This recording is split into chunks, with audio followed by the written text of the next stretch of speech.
Hello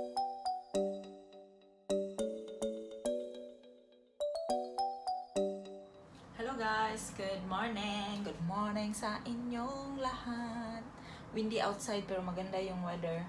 Maganda ang weather. Magko-coffee lang ako. Ang dami ng bottles na naman dyan, eh.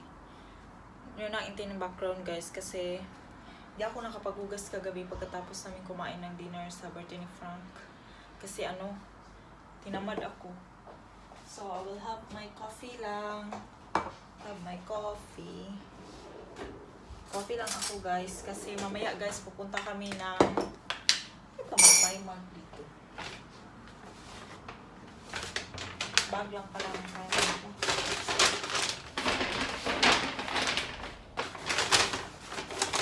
Kasi mamaya guys pupunta kami sa sa Filipina na nakilala ko before pa pero nag-lost ng communication kami kasi I don't know for some reason kasi yung buntis ay yung busy ata siya sa work niya tapos hindi siya nakapag-reply sa akin. Ngayon, nakita kami when is that nung nag-vaccine si Francine tapos nag-usap kami na magkikita today mamaya alas 3 ng hapon. So, coffee tayo. Coffee. Saan na ba yung milk? At saka tayo ng leftover ng cake kasi hindi ko nakakain ito yesterday kasi nga guys kasi nga aywan ko ba inaano na ako sa chocolate cake ko. Ano ba yan? Nauumay. So today kainin natin siya. Very moist talaga yung cake ko guys. Look, ito na lang natira. Ang moist ng cake ko guys, proud of myself. Sa Pilipinas hindi talaga ako marunong nito ba. Ang moist niya tsaka sarap talaga. So, kain tayo ng one slice. Paris natin siya sa kape natin kasi para matikman naman natin. Nagtikim ako yesterday pero konti lang, very little lang as in one lang na pudyot. Kainin natin. Si Francine, napakain ko na siya. Inuuna ko talaga yan si Francine guys before ako nag-breakfast kasi hirap nga niya pakainin, di ba? Yung cake ko, very moist. Kakainin natin. Yan ang ating partner sa ating kape. So, wait. Hanap ako ng gatas. So, ayun nga guys. After kong mag-breakfast, magluluto ako ng banana cake para dalhin ko dito nila Auntie Susie. Pero hindi ako sure guys kung makapag-vlog ako doon kasi nahihiya ako Nahihiya ako mag-vlog sa mga Pinay friends. Dalawa lang Pinay friend ko dito. Malapit sa amin. Yung isa yung couple na na-invite ko sa birthday ni Francine at yung isa yung dito. I think next station sa bus station lang. Malapit lang siya. Nalakad lang actually. Kaso lang may work siya kaya lagi siyang busy. Kaya ngayon dadalawin mo siya kasi weekend. So yun. No one can see me. Yeah. You dry your hair? Where's Francine? Ask Francine, Day. Naalit to sa TV. Nood ng TV. Yung dalawa ni Vanessa. Very yummy talaga guys. Kumain na to siya. Siya ata nakaubos ng cake ko eh. Want more? Yeah. Eat the one in the fridge.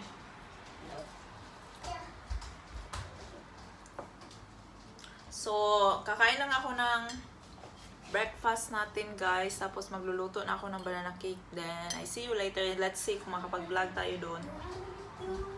Very moist, oh. Tapos pares ko sa coffee. Yan.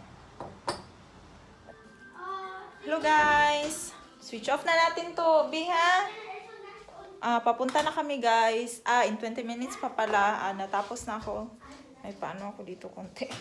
Kina-cover ko yung ko dito, yung na yan guys, yung island ba?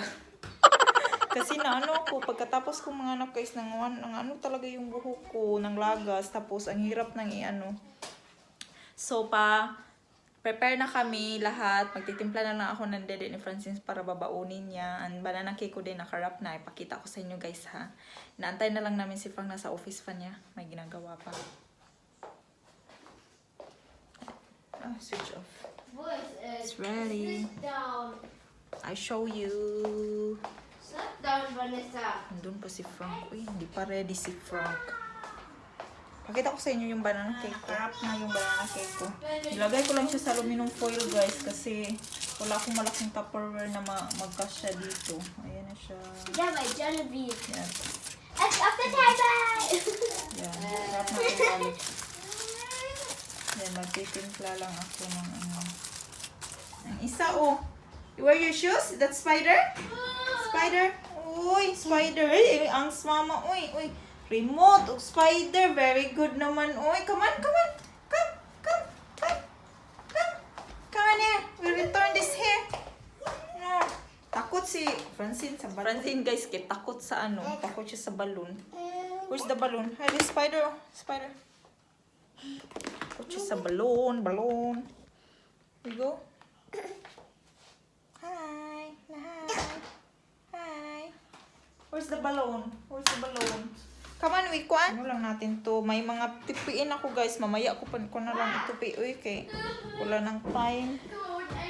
Malapit lang naman ang bahay nila dito. Nasa next state. Malalakad lang talaga. Ang lapit na taga. Mas malayo pa yung center namin. Tapos, may tupiin ako. Oh. Ang daming tupiin. Uy. Tupiin ko yan mamaya na lang. Mamaya ko na lang tupiin pag uwi kasi wala naman akong gagawin. Siguro windy siguro sa outside. I-check na natin. Magdala siguro ako ng cardigan. Parang windy siya guys. Look. Kita nyo ang mga trees. Parang windy siya. So, let's go. I will tell Frank B. Ang tagal ni Frank ba? Come on, Francine. Come. Ready na naka-in-heart na si Francine. Francine, don't remove your shoes. No, no. No. Put all your toys here. Be, put back all your toys here. Manglayhay pa manday ko. Buing. Yabag na. Yabag, nakalimtan ako guys. Magsampay pa manday ko ng damit ni Francine. Sampay ko muna yun. Damit ni Francine. Naglaba kasi ako tapos sasampay ko siya. Hello guys, good morning. Guys, hindi na ako di ba sabi ko kahapon, ayan ba to? Yung buhok ko guys po dito. Dito oh, yung ano ko buhok na hurot na pero may tumubo ng baby hair. Mga baby hair na dyan. So okay lang yan. So kahapon guys, hindi na ako nag-vlog sa kanilang bahay kasi nahihiya ako guys, pero grabe ang bait ni Ate Susie. Hindi ko pa siya na-inform na nag-vlog ako kaya hindi ako nag-film doon. Pero tayo ko kayo dito sa Anubi, sa aking mahiwagang lalagyan ng bigas. Ayun. So since hindi ako nakapag kahapon, ko dito, kukwento ko yung nangyari around 9 p.m. na kami nakauwi. From 3 p.m. 9 p.m. na kami nakauwi. Kasi ang bait-bait natin Susie guys. Grabe, sobrang bait.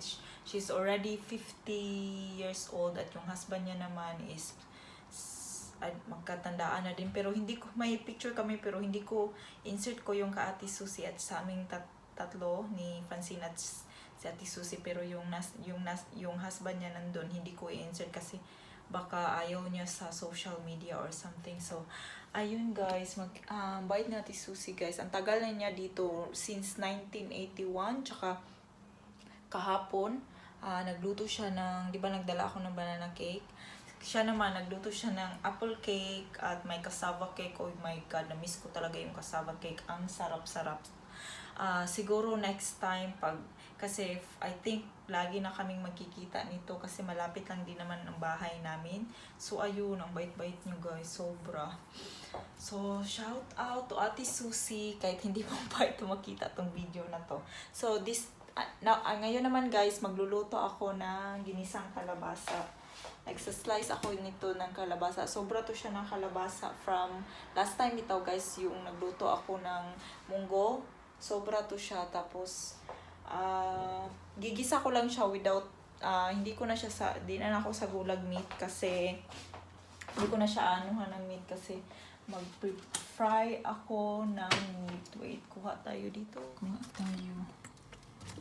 Lagay natin yung tubig na sana yun. Sobrang cake. Yan, prepitohin ko yan siya. And then, dagdag tayo ng ahos. Wala na pala akong garlic dito. Garlic. Ayan.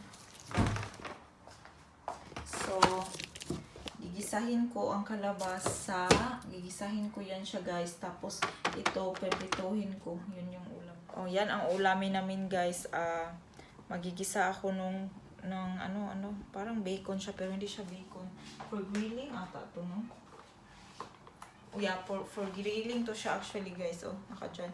For grilling siya pero kahin ko lang siya ipa-fry tapos gigisahin ko yung kalabasa. Ang kalabasa hindi na ako sa gulan o meatless na. Hindi ko na ng kung ano-ano kasi hindi ko makain si Frank ng kalabasa. So, ayun, gustong-gusto niya yung carrots na recipe ko before pero wala 2 times ko na siya nagawa actually. Gustong gusto pero ang nung trabaho kasi kailangan mo pang magbanggod ng carrots. So, ayun.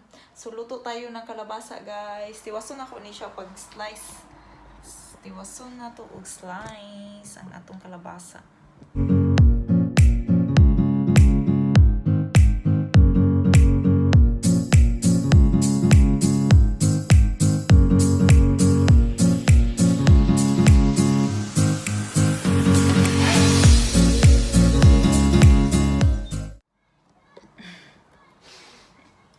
So guys, natapos ko na yung kalabasa ko.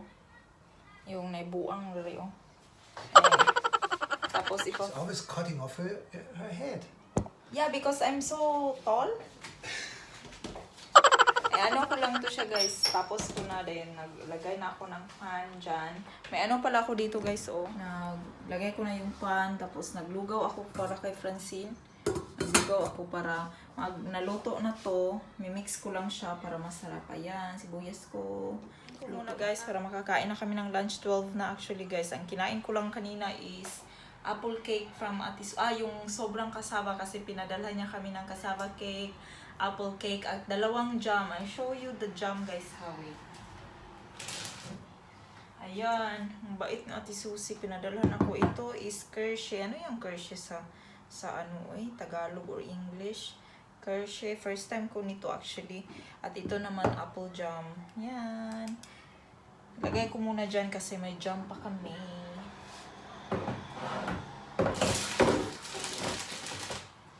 Iya talaga ako ka Ate Susie kahapon kasi ang bahay nila guys, wala kasi silang anak. Tapos ang bahay nila, yung mga decorations, ang iba maabot talaga ni Francine na si Francine para talaga siyang guys. Oy, para siyang nakabuhi sa halwa dito. Ang dami niyang napupudyot ba. Sus. So ayun guys, luto muna ako guys para makakain kami. So guys, naluto na yung yung kalabasa. Ayan, wait. Luto na guys, ginisang kalabasa natin na walang sagol pero yummy. At saka yung yung meat ko na para siyang pork chop or ewan ko ba anong tawag din guys, dinko or para siyang bacon na cut. Inantay ko na lang yung dalawa na lang yung inantay ko guys, tapos kakain na kami. Kain na kami. Nagutom na ako, almost 1 PM na ba? Gutom na ako. Yung lagay, yung rice ko din naluto na sa lang ako nagluto sa pot dahil wala na akong rice cooker. So, i-end ko na ang video guys. See you again on my next video. Yung sa bago sa aking channel, pa-subscribe naman dyan, like and share. And thank you all for watching. And I hope to see you again on my next video. Bye bye. And have a good day everybody.